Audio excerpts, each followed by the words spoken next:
Welcome everybody to episode number 2 of Dinosaurs Will Always Be Awesome. I'm your host Jimmy and I'm very glad you're here with us today. I want to start off first by saying thank you so much to everyone who watched our last video and took a chance on us. I really appreciate all your likes, and those of you who joined us to subscribe, welcome. I'm not going to let you down. We're going to start today's episode with a question that you might not have been asked for a very long time, but that's okay because we're asking those questions tonight. In the comments below, I want you to tell me, what is your favorite dinosaur? Is it something like a T-Rex or a Triceratops? Maybe it's something obscure. Whatever it is, it's your favorite, and you've got a great reason for it. Tell me why in the comments below, and we'll talk about it later on. Tonight, we're going to move right into our first topic about the dinosaur of the week. Let's take a look.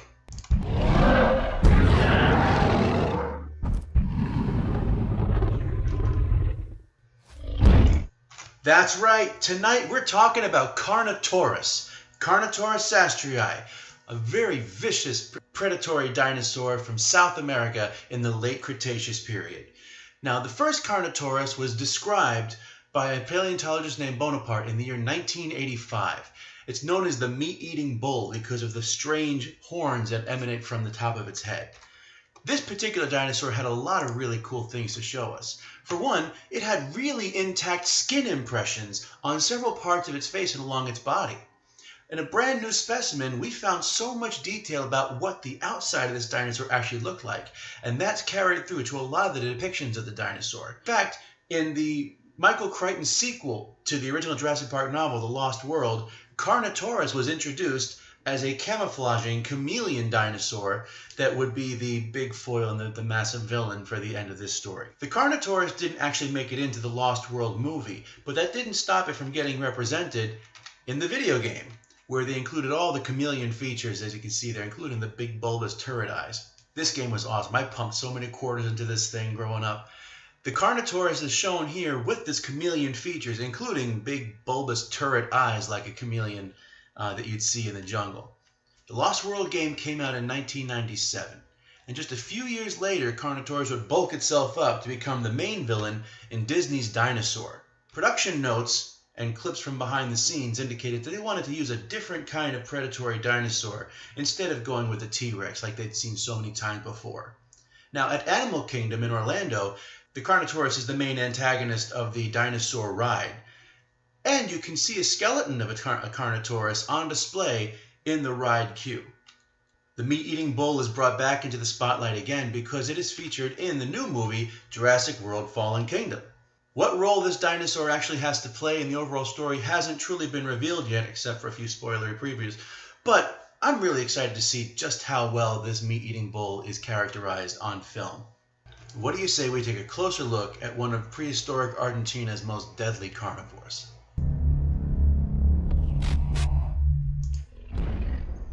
Standing at about 10 feet tall, the Carnotaurus was a vicious bipedal carnivore, belonging to a group of dinosaurs known as the Abelosaurs, characterized by having really interesting head structures like those horns that you see, and also having really small arms.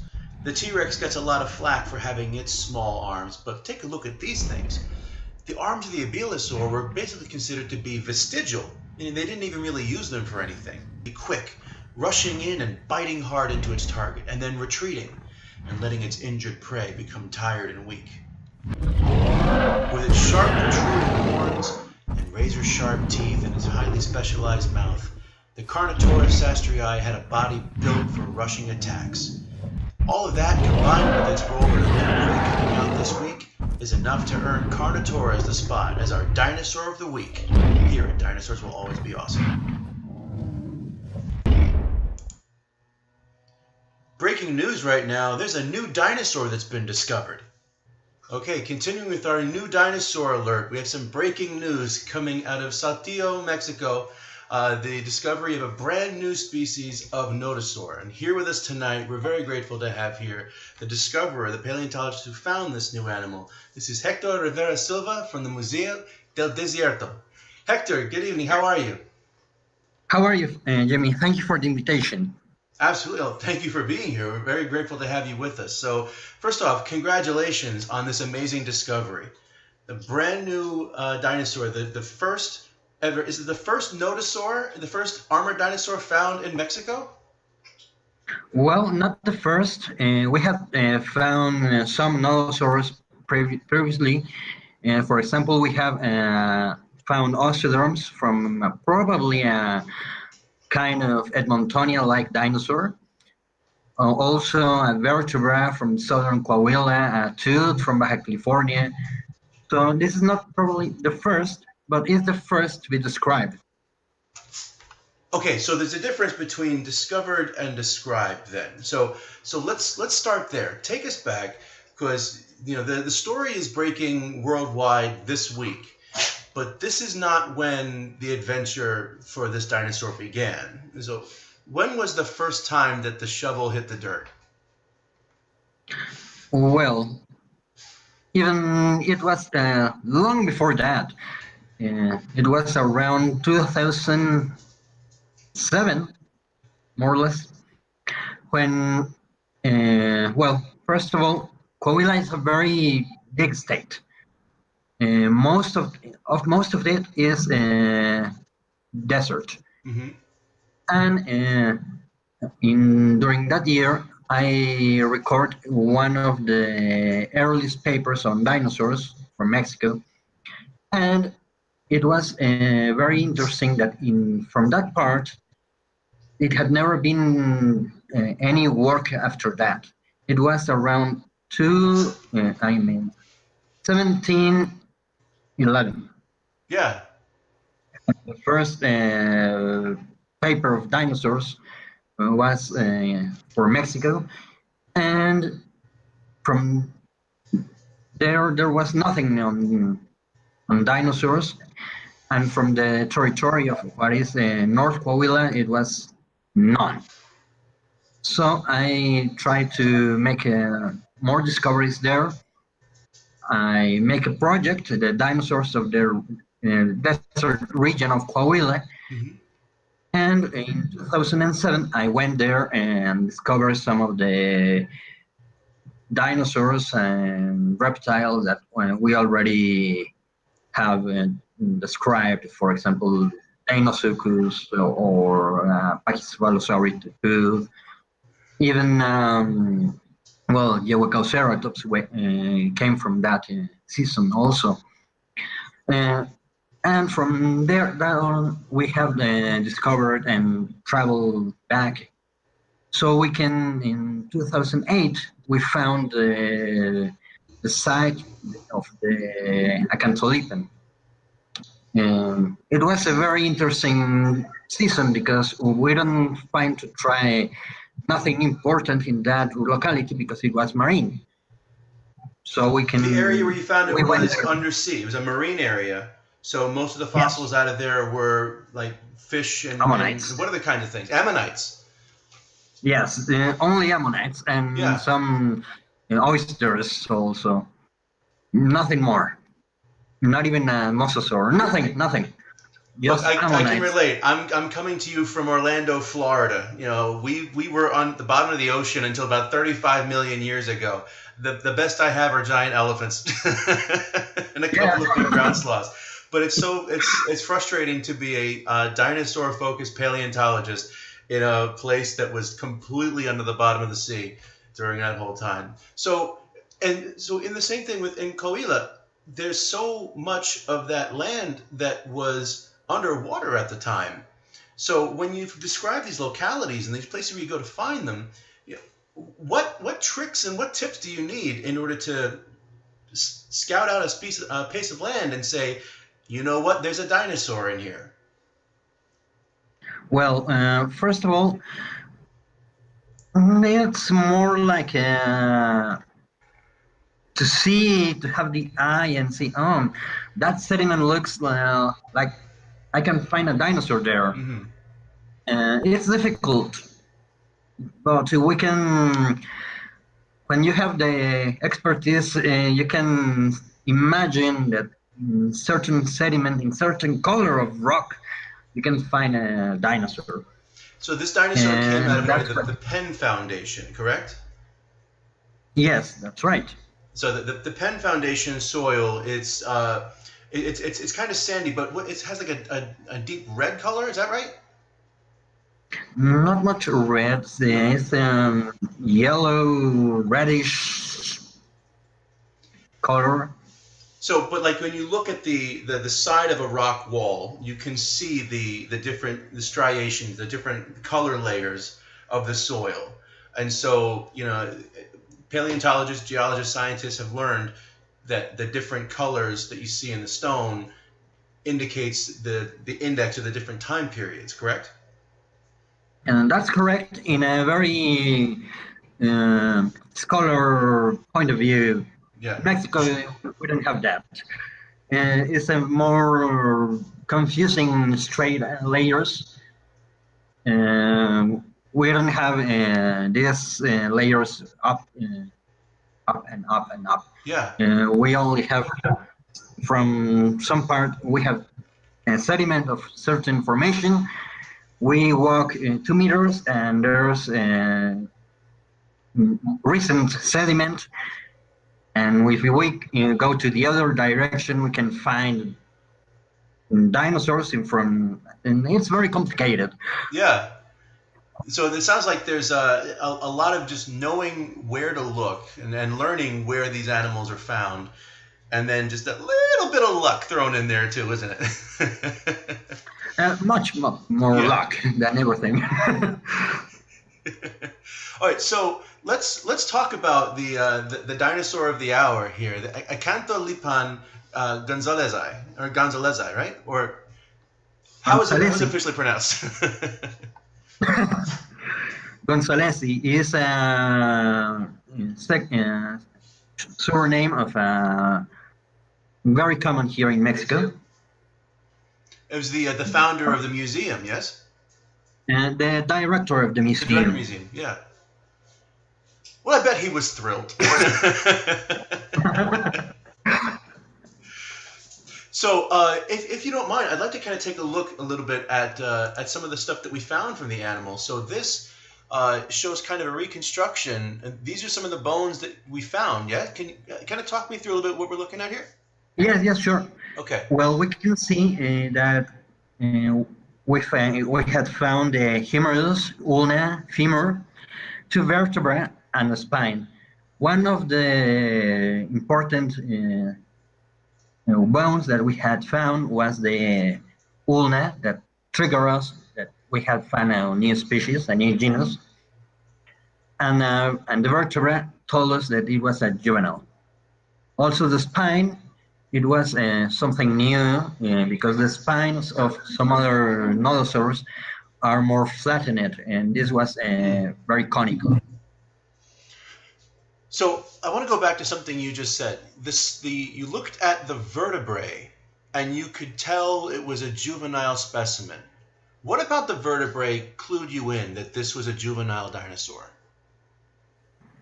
Well, we say that there has a sutura neurocentralis. Not it was very close. They showed that it was juvenile. We can see that there was no joint to the neurospine. Therefore, it gives us the idea that it was a juvenile. Gotcha. So, in the course of, after the description of this animal, it looks like there was a reconstruction that was put together. So I think, this is kind of an idea of what Acantholipan might have looked like, huh? Yes, this is one. Oh, there it is. The model. Well, let's see, it's here. Yeah, that's awesome. So when you went from the bones and things that you found, I want to talk about this because I've seen so many amazing models of new constructions of dinosaurs and all these great paleo artists who put things together. When you create a model like that one, how do you do that? Do you sit down with a paleo artist and say, look, this is what it looks like? Who picks the paint swatches? How do you determine, what you want your dinosaur to put its best foot forward? How do you make that work? Well, the paleo artist that was hired to make the reconstruction, it was from Mexico City. We don't have it right here in Saltillo.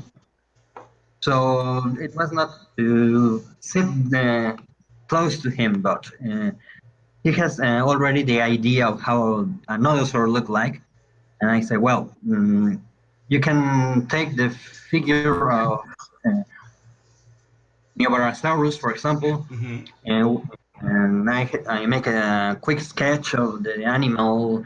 Look like this, the spines, and everything. And I can more or less say, well, this is the idea, but you have to make shorter, make it taller, make skinner, make fatter, and everything. So you start from a Uh, similar looking dinosaur that's in the same the family, another notosaur, and then you just make yes, the adjustments based on the fossil evidence that you found. exactly. So does the search But continue now? Are you going to try to find more of the specimen? Is there more Acantholipan out there? well, we have finished with all the locality, and we don't have found any more bones. But we have the expectations to find more Acantholipan soon, or not in that locality, but nearby. Nodosaurs are common in marine deposits, therefore we can imagine that there was not the only one. Probably there was another specimen, mom or dad, that could be around. Potentially living in family groups then. I want to ask you Yes. something else. So now that you've got this discovery and you found this animal near a marine deposit, what does this tell us about the ecology of prehistoric Saltillo?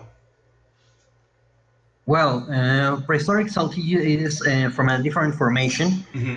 It is the Cerro Pueblo Formation in southeast Coahuila, and we have a big idea of how is the Cerro Pueblo Formation. It was a delta 72 million years old.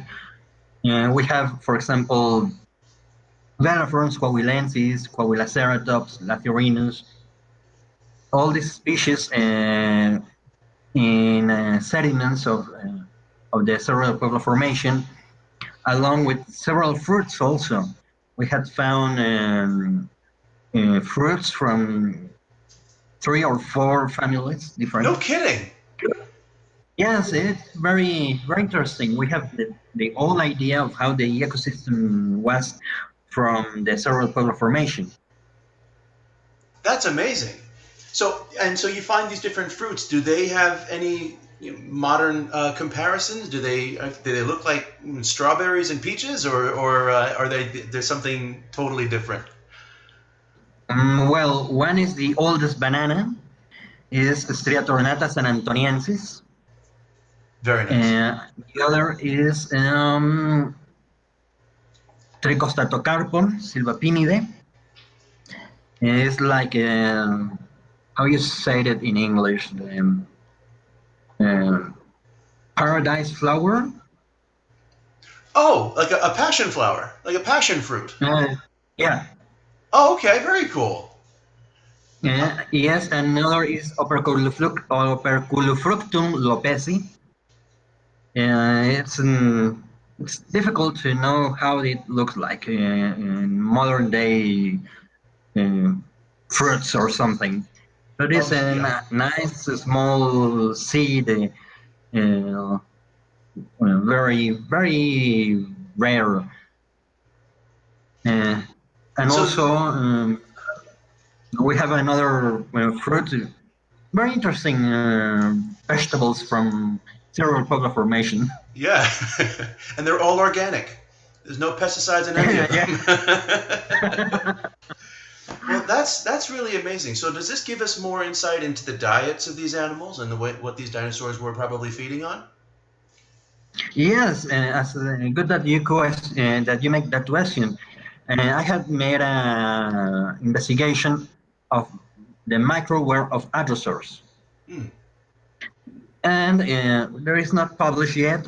But as so far we can see that they fed on some kind of fruits with very little seeds. Therefore, it is like the fruit of Trichostatocarpon or Ceratorenata with a lot of seeds, small seeds. We can see that the animals can actually have those fruits in their diet because we can see that in the microwear of the teeth. Yeah. So as the teeth are wearing down, you start to see that paints a totally different picture of what dinosaurs are typically portrayed as eating cycads and ferns and mucking up swamps. They have fruits and vegetables in their diet. That's incredible. Yes. Dinosaurs eat better than I do. I'm realizing this. They have a much healthier diet than I do. Well, I'm still here, though. Yeah. It's okay. I want to talk back about the name if we can for a minute. So the name of the dinosaur, one more time. Acantho for the tall spines. Lipan That's right. for the Lipan Apache tribe. Yes. Why the Lipan? Why name the dinosaur after the tribe? Well, the Lipan were a tribe that was settled in Coahuila for a long time ago. Even there were the first settlers from Coahuila, from the north part of Coahuila, and it's like to honor them. There are a few, very few now, Lipans now here in Coahuila, Mm-hmm. and well, it's to honor them and to say, well, you're the first settlers here. Well, we have to recognize them. Recognizing the earliest settlers with some even earlier settlers. Yes. Fantastic. All right. So a couple of questions I ask of all of my guests. It's something that, many times as we grow up, people stop asking. And the question I have for you, Hector, is what's your favorite dinosaur? Well, not for being the. It doesn't count if you made it up. What was your favorite dinosaur 2 weeks ago? Let's go with that. As a matter of fact, the Ankylosaurus had always been my beloved dinosaurs. For me, it was a pleasure to name one, but I have a very close relationship with Ken Carpenter, for example. Mm-hmm. Had visited us here in Saltillo once. I like those dinosaurs. I don't know why. You don't need a reason. Honestly, you picked a good one. The ankylosaurs, the armored dinosaurs, those walking tanks, they're just amazingly awesome creatures. So excellent choice. What made you want to be a paleontologist? What was your point that said, this is who I want to be? Well, I think everything triggered from when I have 4 years old. I want to be a veterinary. Okay. And I asked my father that I want to see a skeleton of a fish. Well, it was a bit difficult to show me the real skeleton of a fish. Therefore, he instead buy a dinosaur skeleton from a wood dinosaur skeleton and said, well, skeleton looks like this. Great mistake. Yeah. After that, I forgot what I wanted to be, and I said, well, what the hell is this? No, it was a Triceratops, if I most remember. And I said, well, what is this? Oh, it's a dinosaur. Okay, and what is a dinosaur? Yeah. And I begin, well, a dinosaur, a creature that is no longer here. And after that, well, the paleontologist. Okay, I want to be a paleontologist. And since then, I have that idea very deep in my soul, in my heart, and never go out. I grew up and I said, well, yes, I want to be a paleontologist. And here I am. Fantastic. Do you still have the wooden dinosaur that your father gave you? I have one in my mother's house. Probably it's not the same that my father gave to me that in that first time, Yeah. but it was similar. Here's mine. Here's Oh, the first toy Tyrannosaurus I ever had, all the way back from 1985. wow, Yeah. a T-Rex. Oh, of course, absolutely. The only reason it's in this good condition is because I lost it for most of my teenage years. But hey, I found it again. But yeah, Something it's that happened to like such mine. yeah, so many just great formative experiences that set you on a path, and then it's you could get off it. You don't want to. Yes. Well, I know you've done a lot of other work as well, and you mentioned before that one of your first papers, I saw you did a lot of work with trackways and discovering the footprints and the ways that dinosaurs continued moving throughout Korea. Yes, it was a paper that came out in December last year, I think, from Las Águilas. It is a footprint locality very rich from here. It was very interesting because we have a 3 scanner the whole site, and we found that it was not an allosaur hair that was there. It was a Tyrannosaurus hair No or kidding! Tyrannosaurus hair. A whole pack, like a family group of tyrannosaurs. Yes, it was 7 individuals, one juvenile and the other adults. You know, Hector, I just won $5 about talking about whether or not tyrannosaurs lived in family groups, and I've been a long proponent that they absolutely did, and something we're going to be talking about in a later episode. But I'm not going to spoil it. But no, that's amazing to hear. But in the meantime, visiting Mexico, where can we see you? Where can we come and check things out? Well, you're welcome to come to the Museo del Desierto here in Saltillo. We have a dinosaur hall here in the museum. You can see the dinosaur that we had found here in Coahuila. And well, you're more than welcome anytime you like. Thank you so much. I really appreciate that. And likewise, you're always welcome here in Orlando. We have we don't have many dinosaurs, but we have some giant talking rats that you just have to see.